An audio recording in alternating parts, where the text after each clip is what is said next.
tena fiainan-dra malagasy. Tsy mora tokoa ny fiainan-dra malagasy, tsy takatry ny saina ny fijaliana iainany olona eny amin'ny fiarahamonina eny.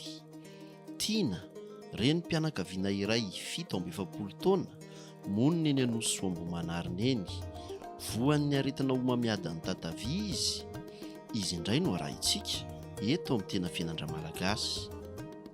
Taoko Tiana 7 taona zao, manambady aho, mivadiko tsy anasa, 5 zanako.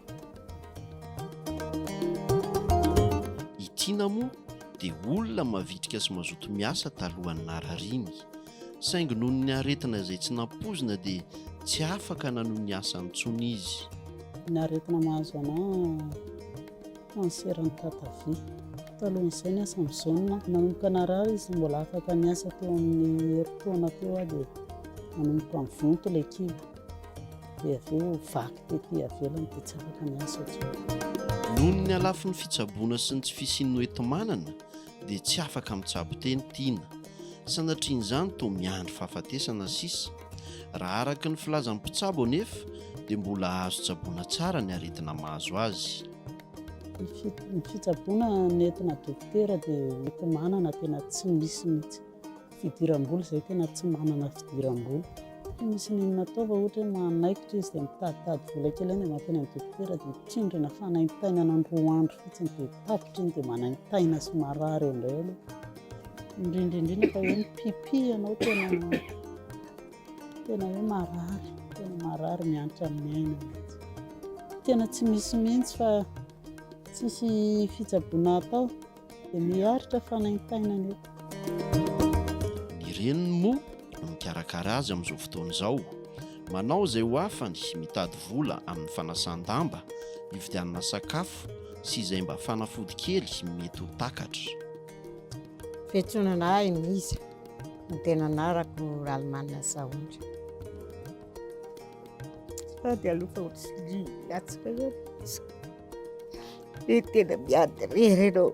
Izy nge tsy tena mipetraka ato fa nalaiko teny an-tranony izy teny ambonimbony. Nalaiko teny satria izy vavy-matoako indrindra izy. Mampalahelo aho dia nalaiko nefa za tsy anasa tsy ninona fa dia manasa lava. Na enjana be mihitsy ny fikarakarana anazy. Rehefa mitaraina ny marary indray, mama marary indray. Dia eny ianao dia eny moa taizana tension zany. Ila hetsika mihitsy ny tension anao fa raha tsy akinina amin'Andriamanitra zany ilay fiainana tena tsy ohatr'izao izahay. Vokatry ny fahatapahan-jiro matetika ihany koa dia lasa tsy anasa ny vadiny Tiana ankehitriny. Lasa olana be ho azy ireo na ny mitady ny sakafo hohanina isan'andro aza. Tena asa mivady fa mama mikaramarama manasa lamba izy ilay zanako vavy matoa dia iny mba sakafo hohanina. Niasa izy tamin'ny na peintre mpandoko tomobile ny asany dia hoe mikatokatana daholo ny garage dia tsy hisy asa. Andavanandro indraindray mahita karama sasa lamba mama dia zaraina 2 iny, mihinana ohatra vary soa amin'ny atoandro, vary soa amin'ny alina, maraina tsy mihinana. Etsy andanin'izay ny fahatapahan-drano matetika izay lasa sakana lehibe tsy ahafahan'iza manasa lamba izay antokana mba fidiram-bolan'izy ireo. Amiloko zao zao vola ny rano tsisy, ny lamba tsy vidy, tsisy. Toy ny lamban'olona daholo, toy ny miangopangany, toy ny hosasana. Ny rano nefa tsisy, tsy mandeha ny rano. Dia mipetraka eto fampitaraina fotsiny eto izay mianaka. Mila isan'andro izy tato ato isan'andro na jiro na rano. Mbola tsy mandeha mbola any amin'ny olona hafa andro mbola tsy tonga aty. Dia miandry eto izany dia rehefa avy eo andeha hanasa lamba raha mandeha ny rano. Tena mahatsiaro miaina fahoriana tokoa i Tiana mianakavy ankehitriny. Ny tena marary, ny vola tsy misy, ny fiainana mafy. Eny fa na ireo ankizy mbola tokony hianatra aza voaterina janona noho ny tsy fisian'ny hoentim-manana. Enjana be ilay fiainana amin'izao. Tsy nentiny taloha tany izay nanambady zany mbola tsy niteraka ny zareo. Fa eto amin'ny zareo enjana be amin'izay tena enjana zany ataoko hoe tsisy na mpianatra ary zao miditra amin'ny zanako menadakambana mbola mianatra. Tsisy tokotany ampianarana nefa zareo vao 7 ambin'ny folo taona. telo ambin'ny folo taona izany kambana izany. Ireo nefa zao amin'izao tsika miteny zao tsisy fianarana hoe ny ankizy rehetra efa miditra daholo, fa tsy hitako hoe inona no ataoko amin'ilay izy.